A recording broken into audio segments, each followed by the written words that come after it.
오늘 우리 함께 읽었으면 하는 말씀이 있습니다. 사도행전 6장 말씀인데요. 1절부터 7절 한 절씩 교독하겠습니다. 제가 가진 성경의 신약의 196쪽입니다. 네, 한 절씩 교독하겠습니다. 그때 제자가 더 많아졌는데 헬라파 유대인들이 자기의 가부들이 매일의 구제에 빠짐으로 히브리파 사람을 원망하니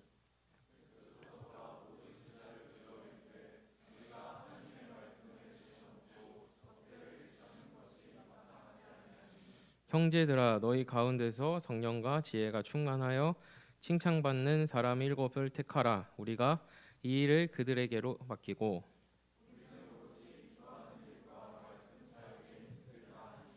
온 무리가 이 말을 기뻐하여 믿음과 성령이 충만한 사람 스데반과 또 빌립과 브로고로와 니가노르와 디몬과 바메나와 유대교에 입교했던 안디옥 사람 니골라를 택하여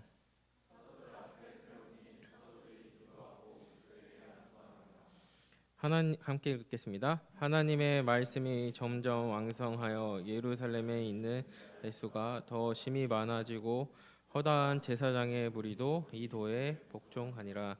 아멘. 네, 여러분 한 주간 잘 지내셨습니까? 예, 시험 이제 준비하는 청년들도 있고 취업 준비하는 청년들도 있고 이 취업이 됐는데 회사 생활에 괴로움이 있는 청년들도 있을 것이고 저처럼 좀 기쁨이 있는 그런 분들도 있을 것 같습니다. 이게 설교자로 살아가면서 뭐 이런 경험들이 늘 있진 않는데 원고를 미리 써놓고 고민을 했는데 정작 이 원고에 해당하는 적용이 제 삶에 나타나가지고 좀 힘든 시간들을 좀 보내는 그런 경우가 가끔 있는데 이번 주가 좀 그랬던 것 같습니다. 그래서 오늘 설교의 제목이 우리가 꿈꿔야 할 삶의 방향성인데요. 그 내용을 이제 오늘 말씀을 통해 여러분과 나누도록 하겠습니다. 저는 지금 이 말씀을 읽으면서 굉장히 좀 놀랐습니다. 왜냐하면은 지금 초대교회 문제가 발생했고 이 헬라파 가부를 돌보지 않는 이 문제로 인해서 어려움이 생겨서 집사님을 이제 뽑게 됐는데 이 집사님을 뽑은 이유와 다소 상관없어 보이는 기준으로 이 하나님께서 초대교회 집사님을 세우시는 그 말씀들을 보면서 좀 놀랐습니다. 여기 뭔가 비범함이 있고 보통의 그런 생각들과 다른 게 있기 때문에 여기에 하나님의 뜻이 드러날 텐데 그것이 무엇인가 고민을 하고 할 때 우리 하나님이 원하시는 게 이런 마음이구나, 우리 성도들에게 바라시는 게 이거구나를 이제 깨닫게 돼서 오늘 설교 제목을 우리가 꿈꿔야 할 삶의 방향성이라고 줬습니다. 사실은 좀 표절입니다. 그 피아워십 노래 중에 우리가 꿈꾸는 하나님의 나라 좀 표절했습니다. 예. 네, 웃으라고 말씀드린 건데, 네, 죄송합니다. 저의 연모 감각이 좀 부족합니다. 그래서 이 오늘 본문에 있는 은혜를 흠뻑 저 혼자만 일방적으로 하는 게 아니라 우리가 같이 누리려면 이 본문의 상황을 조금 알고 가야 합니다. 1세기 지금으로부터 2000년 전에 유대교 안에는 이 히브리파 사람으로 표현된 유대인들과 유대교적 가르침에 매료된 헬라파 사람으로 표현된 이방인 출신의 이 유대인들이 있었습니다. 히브리파 유대인들은 회당 운영이라는 현실적인 이득이 있었기 때문에 제한적으로 이 헬라파 이 유대인이 아닌 사람들이 회당에 들어와 가지고 같이 배우는 것을 허용했습니다. 이 로마 제국 사람들이 내는 헌금 또는 그들이 회당에서 섬기는 봉사 이런 것들이 실제적으로 회당 운영하는데 필요했기 때문입니다. 그런데 하필이면 성령께서 사도들이 전도 여행을 떠나서 인도하신 가장 첫 번째 장소가 어디였냐면 회당이었습니다. 왜냐하면 회당 안에는 구약 성경이 있었고 그 안에서 하나님에 대해서 흐릿하게 아는 사람들이 있었기 때문입니다. 새로운 지역에서 복음을 전할 때 유대인들이 모이는 회당을 중심으로 전하다 보니 자연스럽게 초대교회 안에도 히브리파 출신 그리스도인과 헬라파 그리스도인들이 함께 있었던 것입니다. 이들이 유대교에서 기독교로 개종하긴 했지만 오랜 시절 살아왔던 그 습관이라는 게 변화되지 않았습니다. 유대인들 오늘날도 그렇죠. 자신들만이 하나님의 백성이고 하나님이 택한 민족이고 나머지 그 민족들은 사람들은 개 돼지와 그 유대인 사이에 그 정도로 여깁니다. 그래서 요즘도 이 유대교에 열심인 사람 이 집에 가보면은 우리 교수님이 얘기했으니까 거짓말은 아니겠죠. 그 학자로서 초청은 하지만 그렇게 막 이방인과 식사하는 거 즐기지 않는 이 전통파 유대인들도 있다고 합니다.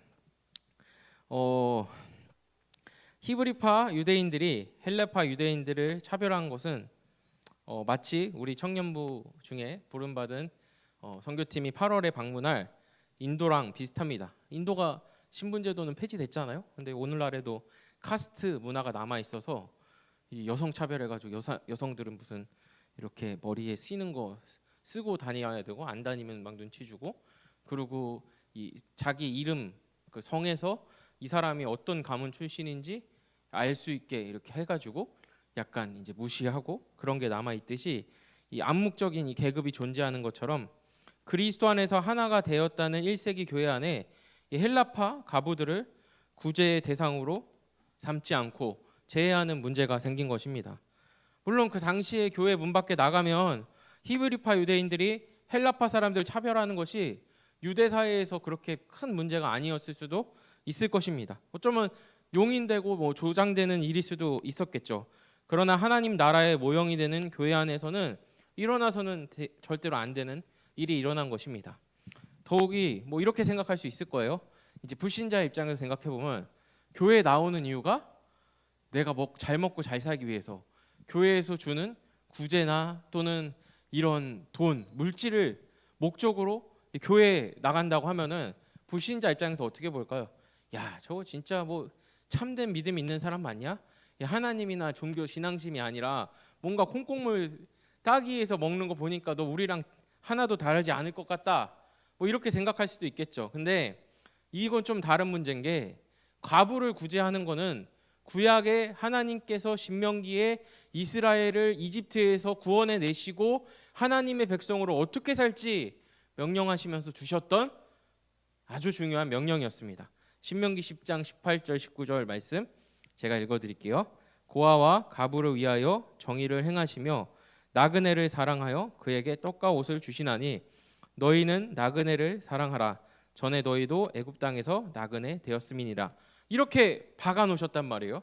그럼 이제 1세기 우리들, 1세기의 그리스도인이 우리라고 생각하면 어때요?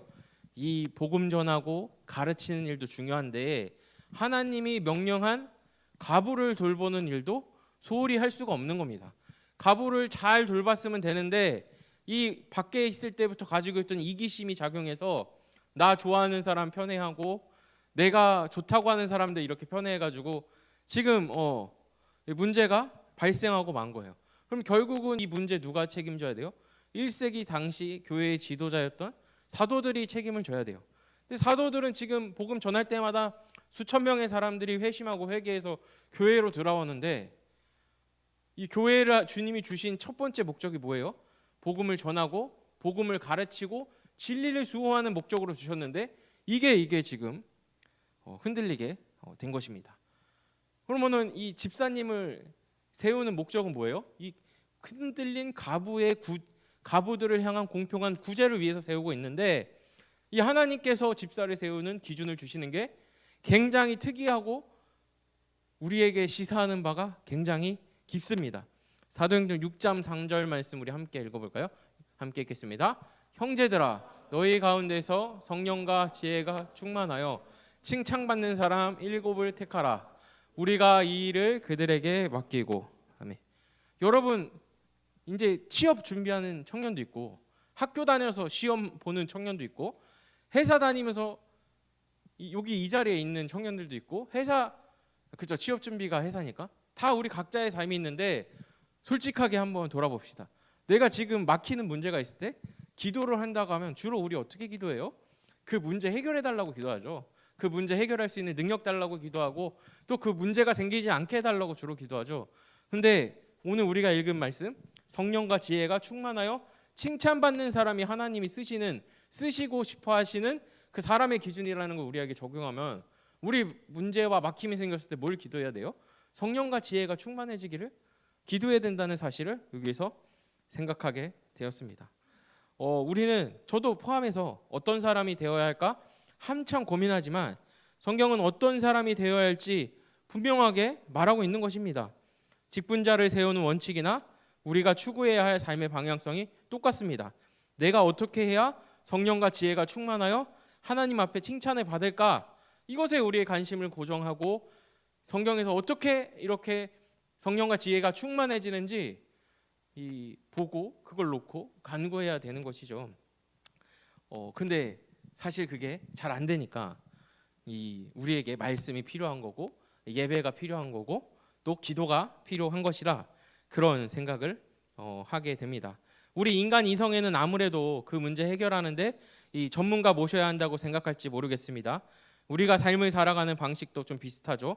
우리가 삶을 살아가며 대부분 고민하는 것들의 경향성 살펴보면 문제 상황 어떻게 해결할 것인가 집중하는 모습이 많죠.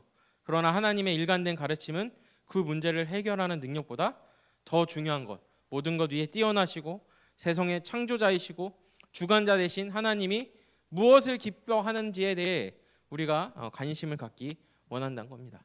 제가 최근에 제가 방송실에서도 좀 역할이 있어서 방송 팀원들과 함께 저희 동기가 사역하는 교회를 방문한 적이 있었습니다. 이 송도에 있는 교회인데 이 교회에 방문해가지고 희양찬란한 시스템들 봤는데 그것보다 더 놀랐던 게 있는데 그게 뭐냐면 같이 동역하는 스태프들 뽑는 기준 듣고 제가 도전도 받고 굉장히 충격을 많이 받았어요.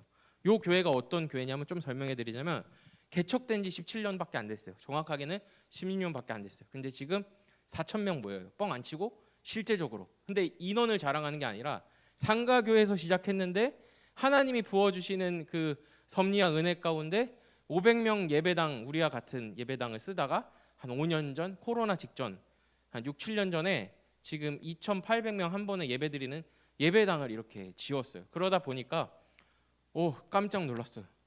이 음향 말고 영상 시스템 거기다만 코로나 전에 5억 넘게 썼대요. 그래가지고 LED 보면은 와 여기 지금 우리 여기 바닥 있죠. 이 바닥면만한 LED가 있고 그리고 본당에 가면 층고가 너무나 높아요. 이 사람의 그 옛된 정욕과 우리 제된 모습에 딱 들어가게 되면 예술의 전당 들어가는 것처럼 그 웅장해 주는 딱 감동이 있었어요. 그래서 한창 그거 뭐 얼마에 주고 지금 코로나 끝나서 동일 사양 맞추려면 한 10억이 드네 만에 뭐 이런 한해 그 얘기하고 듣다가 딱 이 얘기 들으니까 딱 앞에 게 싹 사라졌는데 그게 뭐냐면 여기 예배 드리는데 스텝이 40명 있대요. 그래서 40명 어떻게 뽑냐고 물어보니까 우리는 전문가를 모시지 않는데요. 가장 중요한 거 한 가지 먼저 본대요. 주님의 몸된 교회를 사랑하는 마음이 있는가. 그 나머지는 그냥 가르치면 된대요. 이 마음 있으면 하나님이 주시는 마음이기 때문에 사람과 같이 40명이 일하면 얼마나 마음 박터지게 싸우겠어요. 서로 말은 안 해도 마음이 안 맞겠죠. 근데 이 마음이 있으면 그게 된다는 거예요. 그래서 뭐 뒤에 설명했는데 머리에 하나도 안 들어와서 그냥 종이로 적고 종이로 안 적고 핸드폰으로 갤럭시 노트로 적었어요. 그래서 이렇게 하나님이 쓰시는 자리에는 이 실력 이것보다 더 중요한 게 하나님 사랑하는 마음, 하나님의 기쁨이 어디 있는가, 성령과 지혜가 충만해지기를 바라는 소망이 있구나 그런 생각을 했어요. 근데 제가 이거 첫 번째 지금 얘기한 얘기 절대 얘기 안 하려고 했는데 지난주에 위로부랑 기프티드가 같이 인터뷰한 거 보면서 이게 어쩐 성령에서 일하시는 보편적인 적용적인 특징이 있구나를 생각하게 되는데 기프티드 어때요? 기프티드도 이제 혜성처럼 등장해서 지금 꽤나 큰 영향력을 가진 팀이 됐죠. 그래서 거기 그 기프티드의 리더 그 자매랑 위러브의 이 일렉 치는 형제랑 좀 친해가지고 나왔나 봐요. 그래서 어떻게 노래 만드냐 했는데 본인은 뭐 모태신앙이 아니라서 이 체계적인 신앙적 교육을 받지도 못했고 본인의 팀에 사역자가 없기 때문에 중심 신앙은 없지만 그래도 같이 말씀 묵상하고 깨달은 바를 가지고 알람 정해가지고 그 팀원들끼리 매일매일 어딜 가나 그 똑같은 말씀 있고 똑같은 말씀 묵상해서 거기서 영감을 받아서 곡을 쓴다 이런 말을 하는데 나 목사인 난 잘하고 있나? 나 잘하고 있나? 이런 생각을 하게 됐습니다. 이렇게 그 하나님 일에 쓰임 받기 위해서 하나님께 붙들림 바 되기 위해서 이렇게 뭔가 이 기술 노래를 잘 만드는 기술 음악을 잘하는 기술 이전에 하나님 말씀 붙들고 있다는 사실이 굉장히 신선한 그 적용과 또 이런 여러 가지 생각들을 주게 됐습니다. 여러분, 하나님이 여러분에게 주신 사명들이 있잖아요. 저는 뭐 목사로 사는 게 제 사명으로 지금까지는 판단이 됐고, 또 어떤 사람은 또 그 병원에서 일하는 사명을 받았고, 어떤 사람은 회사에서 일하는 사명을 받았고, 어떤 사람은 지금 학교에서 하나님이 쓰실 일을 준비하는 그 사명을 받았잖아요. 근데 우리가 받은 사명은 다 달라도 하나님께서 그 사명을 준비하고 일하고 해결해 나가는 방식은 하나님을 찾고 하나님의 기뻐하심이 어디 있는지 붙들고 나아가기를 원하신다는 사실을 오늘 말씀을 통해 우리가 생각했으면 좋겠습니다. 그래서 이 집사들이 세워짐으로 어떤 일이 일어났습니까? 이 집사들이 세워짐으로 사도들이 이 말씀과 기도하는 일에 더욱더 집중하게 됐습니다. 그것이 사도들을 세운 목적을 말하면서 증거하고 있는 사도행전 6장 4절에 나와 있는데, 이 말씀 한 번 더 우리가 한번 읽어볼까요? 예, 사도행전 6장 4절 말씀 제가 읽겠습니다. 봉독하겠습니다. 우리는 오로지 기도하는 일과 말씀 사역에 힘쓰리라. 이 가부들을 구제하는 것이 중요하지 않은 일은 아니지만 하나님께서 교회를 세우신 목적인 복음과 전도와 진리를 가르치는 일보다 중시될 수는 없었습니다. 참 어떻게 보면 이 몰려든 사람들 가운데 분쟁을 해결함으로 그 일에 집중하는 것이 마땅하다 생각할지도 모르겠지만, 이 집사님들이 세워서 집사님들이 이 여러 가지 교회를 돌보는 일을 하나님께 지혜를 구하며 행했을 때 사도들이 기존에 맡겨진 그 사명을 잘 감당하게 됐고, 누가 보면은 허무하다고도 할 수 있고 이상하다고도 할 수 있는 말씀과 기도에 집중하는 그 두 가지 사역을 통해서 이 초대교회가 부흥하게 되는, 많은 이들이 하나님께 돌아오게 되는 그러한 은혜들이 임하게 되었습니다. 더욱더 이 놀라운 것이 5절에 먼저는 성도들이 기뻐하게 됐고 7절에 제자의 수가 많아지되 이 도저히 믿지 아니하리라 생각되는 제사장들이 믿게 되는 그러한 일이 일어났는데, 혹시 인용이 준비된지 모르겠는데 사도행전 6장 7절 한 번만 다시 띄워줄 수 있을까요? 네, 함께 읽겠습니다. 시작.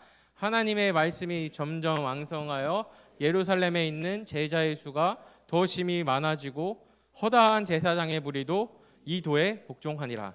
아멘. 이 제사장이 믿은 거예요. 저는 그렇게 생각하고 싶진 않은데 하나님의 기쁨과 목적이 지금 내 기쁨과 목적이 아닌 사람이 있을 수도 있단 말이에요. 근데 적어도 그러니까 그 더 신랄하게 표현하자면 교회 안에 불신자가 이곳에 와서 그리스도인이 되는 일이 자신에게 큰 기쁨이 아닌 사람이 있을 수도 있어요. 내가 바라는 기쁨의 우선순위에서 저기 밑에 있는 사람일 수도 있어요. 근데 그거 말고 그럼 이렇게 한번 생각을 해봐요. 여러분 한 명 한 명이 살아 역사하는 믿음을 받고 그걸 누리는 일에는 관심이 있지 않아요? 내가 이 하나님과 교제하고 하나님이 나를 통해서 일하시고, 그래서 내가 작은 헌신을 했을 뿐인데 그냥 하나님께 이끌림 받아서 무언가를 했을 뿐인데 하나님께서 그 일을 통해서 큰 일을 일어나서 한 사람의 인생을 완전 바꿔버리고 새 사람을 만들고 하는 일에 내가 쓰임 받는다. 이건 뭐 가치 있게 여겨지지 않아요? 그런 일 경험해보고 싶지 않아요? 근데 이 사도들이 말씀과 기도에 집중하고 집사님들이 세움을 받아서 성령과 지혜의 충만함을 바라며 하나님 일에 쓰임 받았을 때 그런 일이 일어났다는 거예요. 여러분 제가 참 하나님께 감사한 게 우리 수련회 때 중간사를 여러분한테 소개시켜 드렸다는 그 사실이 너무 감사해요. 잘 못 소개시켜 드렸는데 그래도 중간사를 한번 말했으니까 여러분 우리 수련회 때 중간사 배웠잖아요. 다 기억하고 계시죠? 이 멘트로 이 중간사 얘기를 할 수 있다는 게 너무 감사한데요. 네, 그렇게 잘 이렇게 저를 끝까지 속여주세요. 네, 제가 지난번에도 설명드렸지만 이 유대인들이 사도들의 사역을 방해한 데는 이 가르침, 예수 그리스도가 하나님의 독생자이시고 구원자라는 이 가르침이 그들에게 거리끼는 것도 있었지만 현실적인 문제도 있었다니까요.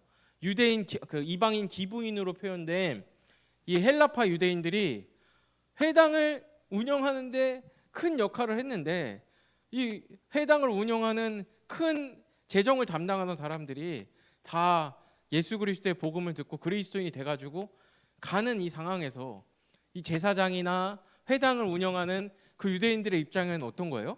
자신의 생계수단이 사라지고 밥그릇이 사라지고 그런 이 절망적인 상황에 임하니까 사생결단으로 끝까지 사도 일행을 괴롭히고, 어떤 사람은 내가 바울을 죽이기까지 먹지도 마시지도 않겠다고 하고 옷 찢고 나온 거라니까요. 근데 그런 사람 중에 지금 제사장이 자신도 그 유대교의 기이에서 삶을 영위하는 사람인데, 이 사람이 그리스도인이 됐다는 거예요.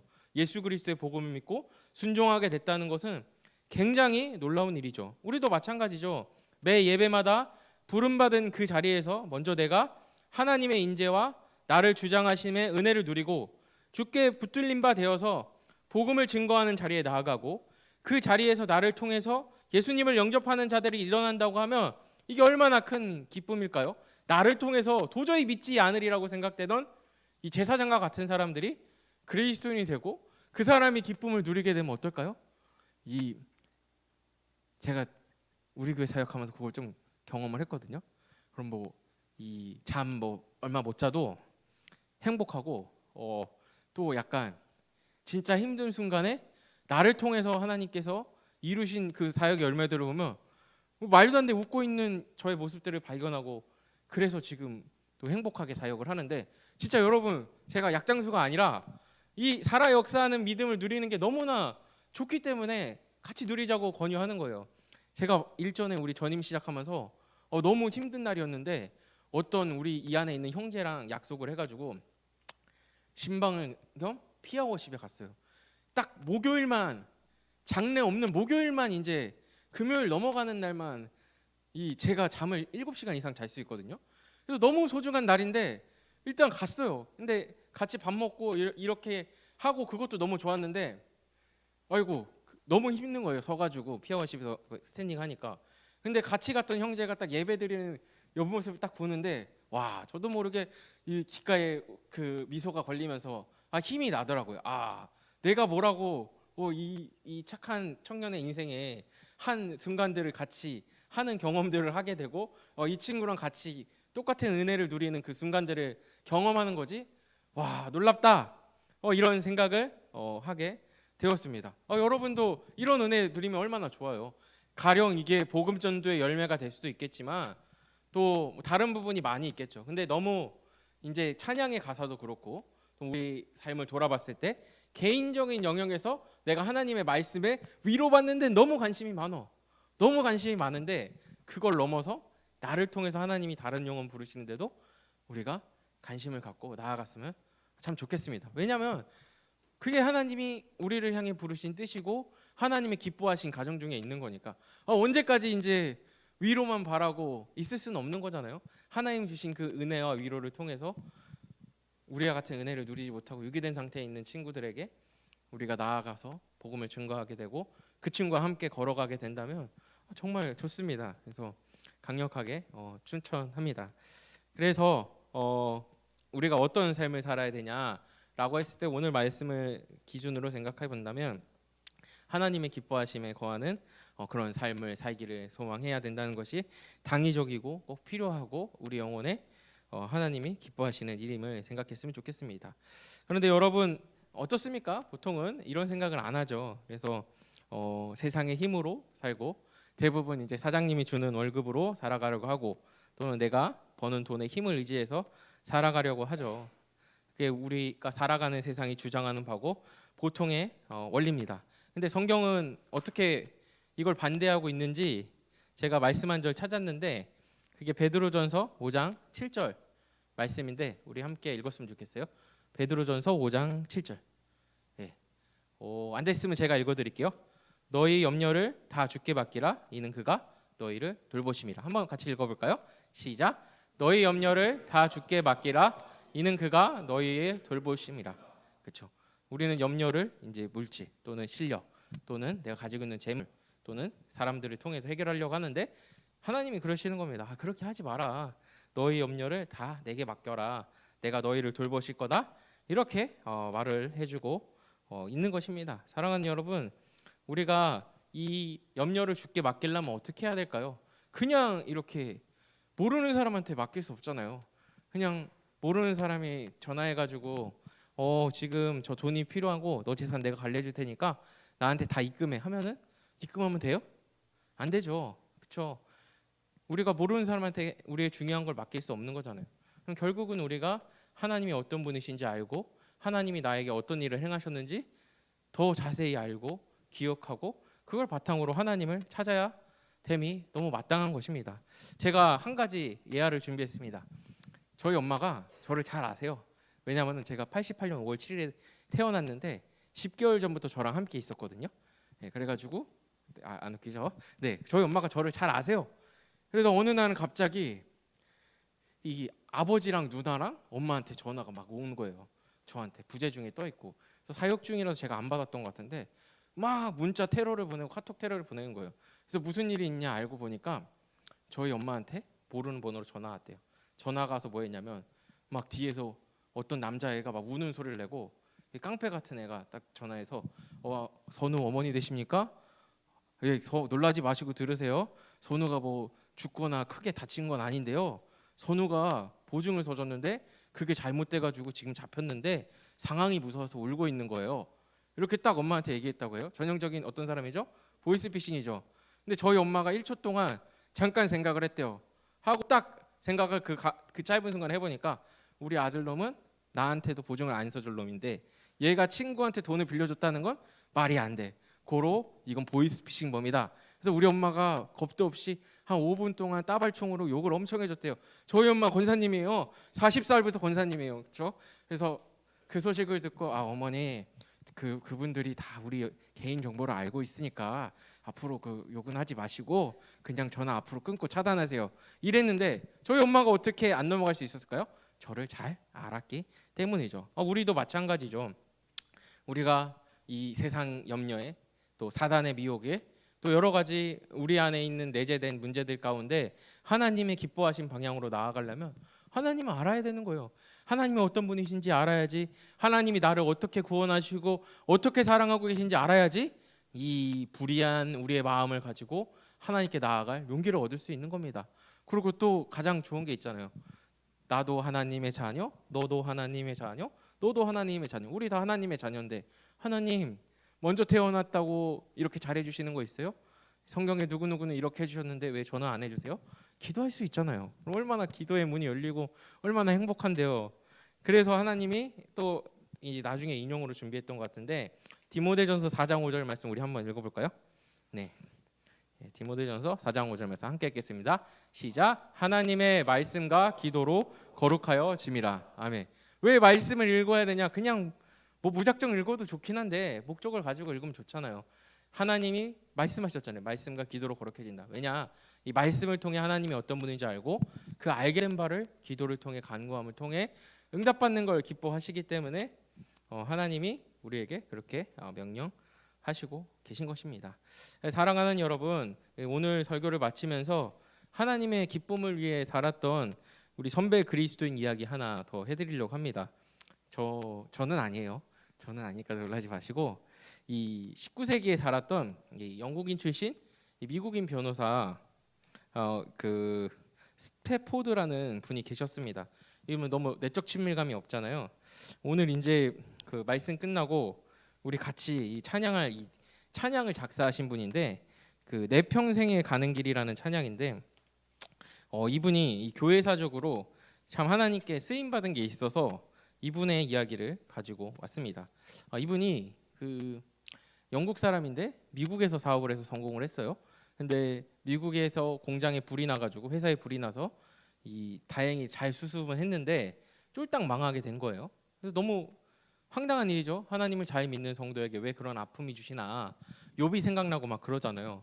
그래도 주님이 지금까지 나를 인도하시고 살게 하시고 먹으셨다는 마음을 가지고 일단 이제 미국에서 먹고 살 게 없으니까 영국으로 아내랑 딸 4명을 배를 태워서 보냈어요. 그리고 본인은 열심히 거기서 재기하려고 노력을 하고 있었어요. 근데 어느 날 갑자기 전보가 왔어요. 그 자신의 가족들이 탄 배가 다른 배랑 부딪혀서 침몰을 했다는 연락이 왔어요. 그래서 결국은 어떻게 됐냐면 그 배에 생존한 사람 중에 한 40몇 명인데 아내는 살아남았지만 자식들이 다 물에 수장되는 그런 아픔을 겪게 되었어요. 그래서 이분이 굉장히 괴로운 중에 하나님께 원망도 하고 찾고 하는 중에 시편 23편 4절 말씀이 이 이 스태포드 이 성도님, 집사님 또는 장로님이겠죠. 이분에게 깨달아졌다고 합니다. 그래서 그 말씀이 내가 사망의 음침한 골짜기로 다닐지라도 해를 두려워하지 않는 것은 주께서 나와 함께 하심이라. 또 23편 6절에 내 평생의 선하심과 인자하심이 반드시 나를 따르리니 내가 여호와의 집에 영원히 거하리로다. 이 말씀이 이 성도님에게 믿음으로 다가오게 되었을 때 이 찬송가 413장의 이 가사를 작사하게 됐다고 합니다. 그것이 이렇게 제가 준비했는데 자막이 있을 것 같은데, 감사합니다. 제가 한번 읽어드릴게요. 내 평생에 가는 길 순탄하여 늘 잔잔한 강 같든지 큰 풍파로 무섭고 어렵든지 나의 영혼은 늘 평하다. 내 영혼 평안해, 내 영혼 평안해, 내 영혼 평안해. 저 마귀는 우리를 삼키려고 입 벌리고 달려와도 주 예수는 우리의 대장되니 끝내 싸워서 이기리라. 아멘. 사랑하는 여러분, 이 하나님과 동행하고 성령과 지혜가 충만해진다는 게 너무 이 추상적으로 다가오는 분이 없기를 바랍니다. 이 진리는 살아있고 힘이 있어서 실제적으로 우리 삶에 역사하여서 평온한 때에 또는 슬픔의 때를 준비할 수 있게 하시고, 슬픔의 때에 무너진 우리 마음을 하나님을 바라봄으로, 하나님이 하신 일을 바라봄으로 회복하여 하시는 그러한 은혜를 주십니다. 사랑하는 여러분, 이번 한 주도 살아가면서 하나님께서 우리에게 허락하신 말씀과 기도에 집중할 수 있는 시간들을 놓치지 않기를 주님의 이름으로 또 부탁드리고 축복합니다. 여러분, 우리의 연약함을 아신 하나님께서 이 교회를 통해서 우리에게 고난주간 특별 새벽 기도회라는 좋은 걸 주셨습니다. 기도에서 남 주나요? 물론 이제 깊은 기도의 자리로 넘어가게 되면 우리의 기도를 통해서 우리 다른 성도님들이 하나님의 은혜 흘러가는 그런 통로로 사용받기도 하지만, 결정적으로 우리 개인적으로 봤을 때 기도에서 하나님이 우리 영혼을 충만케 하시고 우리를 부욕케 하신다는 그 사실을 생각했을 때 기도하지 않을 이유가 없는 것이죠. 그럼 또 이렇게 생각할 수도 있을 것 같습니다. 하나님은 우리가 기도해야지만 움직이는 분인가요? 아니에요. 하나님은 전지전능하시고 완전하시고 편지한 분이시기 때문에 우리 없이도 하나님의 일을 하십니다. 근데 다만 하나님의 그 영광 안에 우리가 있기를 원하시고 하나님이 그렇게 정하셔서 우리의 기도를 통해서도 일을 하시는 거죠. 근데 여기 아마 주일학교 선생님들 출신이 많이 계신 줄 알고 있습니다. 여러분, 이 주일학교 수련회 준비하면서 선생님들만 준비할 때랑 저 같은 경우는 청소년이죠. 청소년이 같이 준비할 때랑 그 차이를 많이 보지 않았습니까? 선생님들이 90% 준비하고 애들이 1, 2% 준비하고 사역자가 7, 8% 준비한다고 했을 때 1, 2%밖에 안 되는 일이지만 내가 그 일에 참여했을 때 그 아이들이 열심히 하고 그 마음가짐을 다르게 하는 그런 것들 다 경험해 오지 않았습니까? 마찬가지죠. 우리가 하는 일이 비록 없다 하더라도 우리의 기도를 마중물로 하나님이 뭔가 큰 일을 했을 때 성도인 우리에게 큰 보람으로 하나님의 영광에 참여하는 그러한 은혜를 누리게 될 것입니다. 사랑하는 여러분, 저도 이번 한 주 이 하나님께 붙들림 바 되어서 성령과 지혜가 충만한 일에 여러분과 함께 하기를 소망합니다. 저 요즘 솔직히 좀 힘들거든요. 하루에 한 4시간, 3시간 이렇게 자는 날도 있는데 그래도 진짜 너무 기쁨이 있어요. 딱 아침에 일어났을 때 어디에 희열과 기쁨이 있냐면 이 알람을 저는 한 3개 맞춰놓고 자요. 근데 가끔 놓치긴 하는데 딱 첫 번째 알람 일어났을 때 딱 이렇게 침대에서 딱 머리 박고 있는 겁니다. 주님, 저 지금 일어나지 못해서 못 가면 정말 큰일 나요. 오늘은 진짜 대책이 없어요. 주님, 저 좀 보내주세요 했을 때 일상 즉각적인 응답으로 오거든요. 그러면 하면서 빨리 화장실로 보내주세요. 물이 닿게 해주세요. 샤워기 딱 틀고 머리 감는 순간 잠이 딱 깨면 주님 감사합니다 하면 즉각적인 기쁨을 누릴 수 있거든요. 근데 놀라운 게 새벽기도 나와가지고 기도한 날과 새벽기도 나와가지고 기도하다 잔 날과 새벽기도 안 나온 날에 피로 차이가 어마무시하다니까요. 새벽기도 나와서 기도한 날은 하나님이 주시는 영적인 새로운 힘이 있기 때문에 전날보다 피곤해도 되게 좋고 당시엔 못 느껴. 왜냐하면 하나님이 하시는 일은 놀랍고 크기 때문에. 하루를 살았는데 이거 큰 사고 낼 뻔했는데 나는 의도한 게 아닌데 그냥 이끌림 받아서 갔을 뿐인데 큰 사고를 피하는 그런 기쁨도 누리게 되고, 내가 주님과 동행해서 산다는 것이 너무 큰 하루의 즉각적인 열매로 다가오기 때문에 정말 좋거든요. 저 약장수 아니에요. 진짜 경험한 것만 말한 겁니다 오늘. 그래서 사랑하는 여러분, 이 고난 주간 특별 새벽 기도에 하나님께서 우리에게 허락해 주셨는데 이 시간 내일 바로 이렇게 위층에서 우리가 새벽 5시에 만나기를 주님의 이름으로 축원합니다. 아멘. 아멘. 예, 아멘 하신 거예요. 예, 그렇죠. 그리고 또 우리가 이제 추구할 것도 많겠지만 그 우리의 추구하는 모든 궁극적인 목표가 성령과 지혜에 충만하여 사람에게 발고 하나님께 칭찬받는 사람이 되길 함께 소망하게 되길 저도 꿈꾸고 기도하겠습니다. 예, 주님의 이름으로 축원합니다.